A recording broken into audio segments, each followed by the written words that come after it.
Now for global business updates, Rotu Sodiri joins us. Good morning. Happy New Year.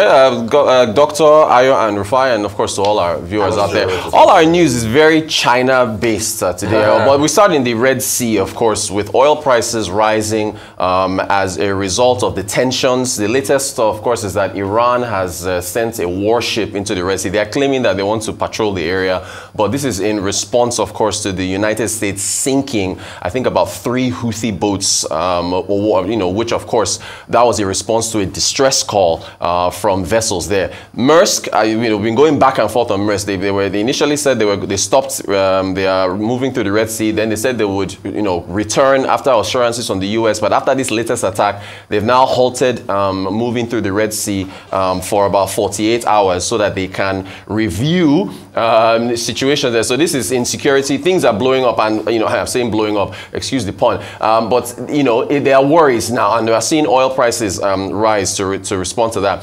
To China now, we have some divergent data on the Purchasing Managers Index. This is from the Bureau of Statistics. And in fact, Xi Jinping, when he gave his New Year's address, he admitted that the Chinese economy is facing some issues, but he plans to address them this year. So this is the official Purchasing Managers Index, right, which is a survey for the manufacturing sector. You can see it's at 49 for December. It was 49.4 in November. It has been in contractionary territory. So if you're under 50, you're contracting. That means you're shrinking. If you are above 50, you're expanding. So this is from the Bureau of Statistics. If you now look at Caixin looks at it's more private. It's more of a private body. It's not the official numbers. They have December at 50.8. They have November at 50.7. So why the divergence? What I understand, what I've found out is that Caixin has been talking to smaller players that are more exports oriented, while the Bureau of Statistics is talking to, taking surveys from bigger players in the manufacturing sector who are more exposed, it seems, to construction and the China's property market, which has been in a slump so far. So that's why you're seeing this divergence between the two. We go to chips. ASML in the Netherlands, they apparently had some of their export licenses partially revoked in order to block chip exports to China. The Netherlands, of course, along with Japan and a number of other nations, is in solidarity with the United States to try to limit the number of chips that are exported to China, of course, to limit their production. But at least it was interesting. We saw that Huawei, still kind of rebounded by making one of its own nanometer chips. But this, of course, you can see different fronts on tensions between the US and China. They are spreading to different sectors. And now this is, of course, what we've seen now in the semiconductors. So electric vehicles, still on China again. BYD, of course, they've announced that their full year sales for 2023 came in at 3.02 million, just a smidgen under expectations of 3.05, but it looks like they are set to exceed Tesla sales for a second year in a row. Tesla is yet to report their full year numbers. 2022, BYD, of course, is a Chinese electric vehicle maker. They sold 1.8 million vehicles. Tesla sold 1.3. However, back to our debate. BYD vehicles are cheaper than Tesla, and they are cheaper because the Chinese government is subsidizing them. So that is, it is unfair. so it's not a level playing field. Although in the United States, I will say this: the Biden administration. Doesn't the German government subsidize Lufthansa? Not to that's airfare. They gave them a subvention recently. Wait. Well, during COVID, when COVID hit, they gave Lufthansa a subvention recently. That was across the board. Even Nigeria gave airlines. That was COVID support. Why did they give them? This isn't COVID. This is electric sales. No. But what I'm saying is this: the Biden administration, you can get the tax breaks are not subventions. Yeah. You can get a $7,500 tax credits on certain electric vehicles. And they should remove that one. But they've reduced it. But that's part of the Biden's Inflation Reduction Act, and also planning to improve electric vehicle infrastructure. But China's one is widespread. You'll get more of this going as the year progresses. So we move on from BYD and we come to still on China. live births. So apparently women in China are choosing to focus more on their careers than giving birth. China has been trying to get them to, remember they had their one-child policy, which kind of is now we're seeing the effects of that. But if you look at this chart, number of births in millions, it has fallen to under 10 million as of 2022. And essentially what's happening is that Chinese women, and it's very interesting, because the economy has been, in recent years, growing, and the wealth is improving, poverty is falling. The average Chinese woman is choosing just to have less children, or in some cases not to have any children at all, in order to focus on their careers. Now there's a demographic issue there, of course, because China has an aging population. This has impact on jobs and so on and so forth. To Nigeria, I mean, you folks have already touched on this extensively. Minister Heineken, I love his name so much. Him wanting to focus on 2 million barrels per day production in 2024. You've already touched on this. You're going to have to reduce oil theft. You're going to have to improve security. You're going to have to upgrade the aging infrastructure. And then to banking, Nova Merchant Bank, they are essentially saying that's Nova Merchant Bank Limited. They are, of course, announced that they're set to begin conversion to a full commercial bank business following their recent requisition of the National Commercial Banking License from relevant authorities. So they've appointed Mr. Adebowale Oyedeji as the new Managing Director and Chief Executive Officer, effective today, 2nd of January. He takes over from Mr. Nath Ude, whose tenure expired November 6th. And then to round up, something I have to address, this slander on Nigerian bachelors. Right. God bless you, Ruth. We've got our founding members here. We are our founding members of the Chronic Bachelors Association of Nigeria. You have, of course, Mr. Demola Ojo, who is a digital editor at Arise News. Look at this handsome man. Ikenna Onyekolu, who, of course, is our producer at Arise News. You've got Rufai and myself. We don't need any introduction. But we're pushing back because we need to stop it. We need to let the economy has to settle. Yes. You are putting us pressure on us, and we're trying to push back here. It's enough. Let the bachelors breathe. Let the bachelors breathe. I don't know what. We have an association, though.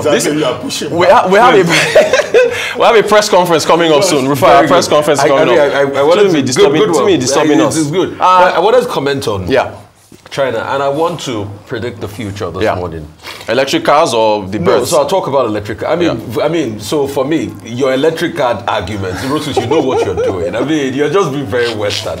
Now you're showing that you schooled in America and you're pro-West. That's what you're doing. Because when Americans were doing it many hundreds of years ago, you didn't complain. That was how America. They have first mover advantage now. They are the first ones to make the cars. But they're doing it back to them now, so they should not complain. I mean, it's the way competition works in the world. If they don't like it, that BYD is not selling more than Tesla. Anyway, I feel Elon Musk talks too much in the first place. If they are not happy, they should put tariffs in place and they should fight a tariff war. I mean, see, I am not for protectionism and everything. But you see, there's something called an advantage in trade.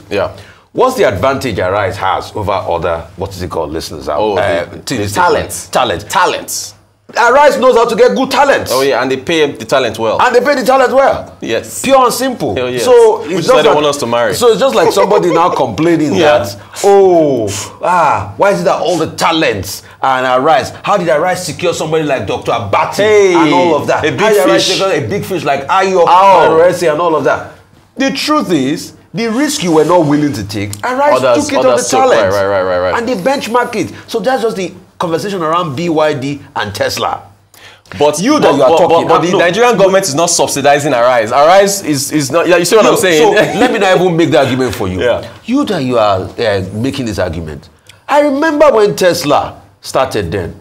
Barack Obama gave them a special loan. That was sort of like a subsidy. You remember in the 2012 presidential debate, Mitt Romney was even using that loan to abuse Barack Obama. It was temporary, Rufai. I know. It was temporary. He paid back. He even paid back with all the interest. Exactly. But it was a big leg up. Right. You get my point? Yeah. Mitt Romney even used to abuse it. He was like, oh, you're giving Tesla, you're giving cylindrical money and all of that.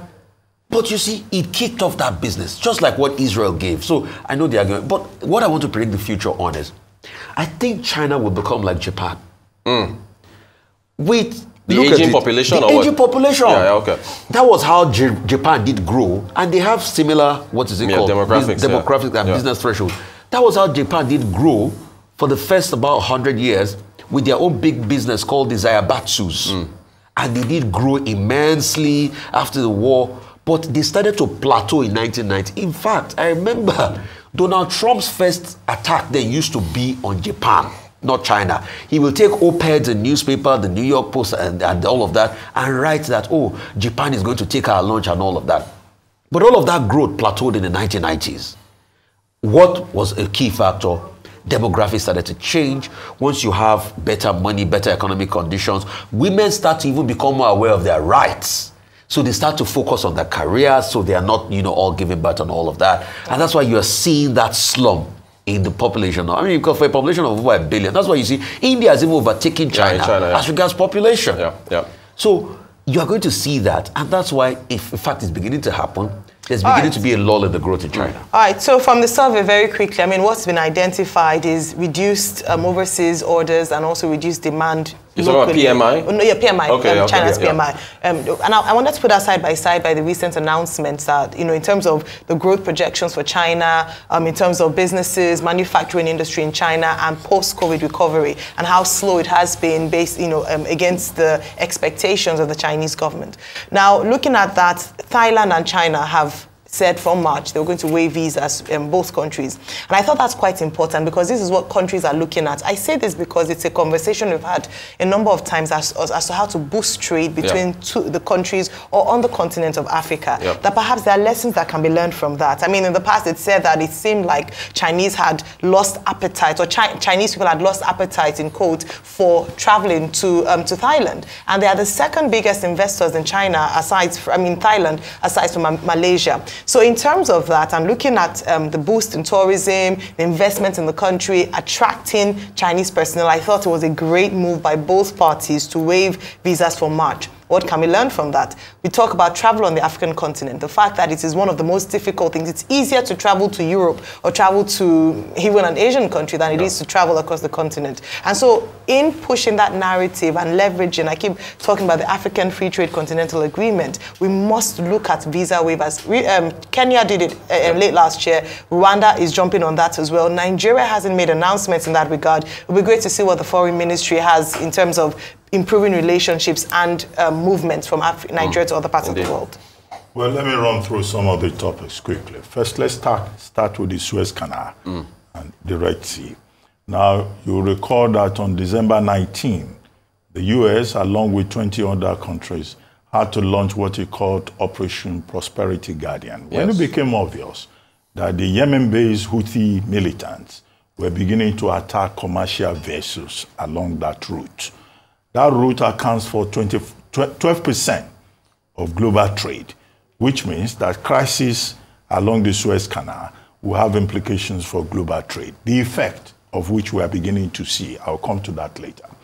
Now, as we had the Maersk, AP Moller-Maersk, the Danish company, saying that it was suspending the use of the Suez Canal and was going to go through the South African route through Cape of Good Hope. A trip that should take 13 days takes 31 days, with implications for cost. Now, Maersk then said, oh, it will resume operations. They did. But by Saturday, they were attacked again by Houthi militants. Yes, the U.S. moved in immediately and was able, to secure the space. But that is the reality today. In the UK today, it has been reported that the cost of basic items, electronics, tea, groceries, and other items will go up because it costs an additional £1.8 million to change the route. And what is happening is that the cost is being passed on to consumers. And that's why the US and the UK have come together to say that, look, they are going to launch an attack along that route to protect that trade route. Already, Lord Cameron, the UK Foreign Secretary of State, has told Iran to call the Houthi militants to order. Otherwise, the UK and its allies will not stand by and allow global supply chain to be disrupted. That is the situation with that. Now about China. The situation in China is similar to that of Japan. In Japan, the women are focusing on their career and personal enjoyment. They say it's better to be alone and enjoy yourself rather than going to get a husband. But in China, China has seen the limitations of its one-child policy because the population is getting old. And that will have implications for the economy. That will have implications for, demand and supply within the economy. More so as India, which is population advantage, is already exceeding the 1.4 billion population that China boasts of. So now, what China is actually trying to do is to take women back to their traditional role. But there has been this resurgence of feminism in China, with many of the women insisting on their rights. Fighting back. And saying that they cannot be asked to sit at home and make babies. Exactly. And the Chinese government, under Xi Jinping, has taken the position that these are Western ideas, that women cannot be talking about feminism or gender equality rights, which is like a taboo in Chinese communication. You don't come and be talking about gender equality. They are saying, go back home and make babies. And, you can make 2, 3 babies. It's no longer one child. So this is the dynamics of population. Even when we talk about population management, the challenge also is that it could have long-term implications for how a country functions. Finally, I wanted to draw your attention to Argentina. Yes. Where Javier Milei has pulled out of the plan of his predecessor to join the BRICS. He says he's not interested in the BRICS because it is dominated by China. Right. 70% of trade within that alternative trade bloc.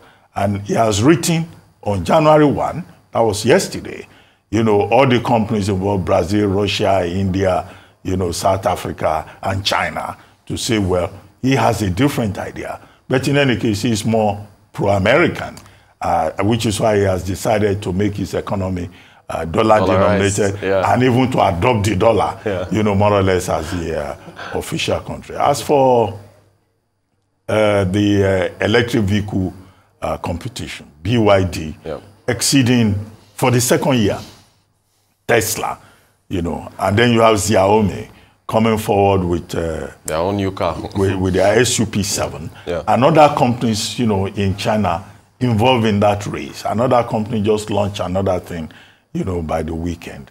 So it's competition. But my fear, when I read these stories about EVs, even the cheaper models being produced by China, in about 10, 15 years' time, the Tokumbo cars that we bring into this second-hand economy, right, will be electric vehicles. Now, when they started doing these sophisticated vehicles, many of our mechanics, Baba Kabiru, Mr. Isiaka, they didn't understand because those computerized vehicles, they had no idea. They were still working on Peugeot and Datsun and Daihatsu. Now it's going to get worse because this our economy, this environment is not producing artisans that are moving with the times. So we're likely to get second-hand grade A Tokumbo vehicles that nobody will be able to manage. This is my big fear. It's a valid fear. It's a valid fear. It's a valid fear. Mechanics that are upgraded. That's why I'm asking, who are your mechanics? No, I can give you one. I can give you one that is. I know some of those advanced auto repairers. But you take your vehicle there. The bill they will give you is enough to buy a grade 2 Tokumbo car. I know. But we just need what I'm saying is that we need to invest more in technical skills to make our people more competitive, to be able to prepare for the future. Indeed. Thank you so much. Thank you so much. Thank you.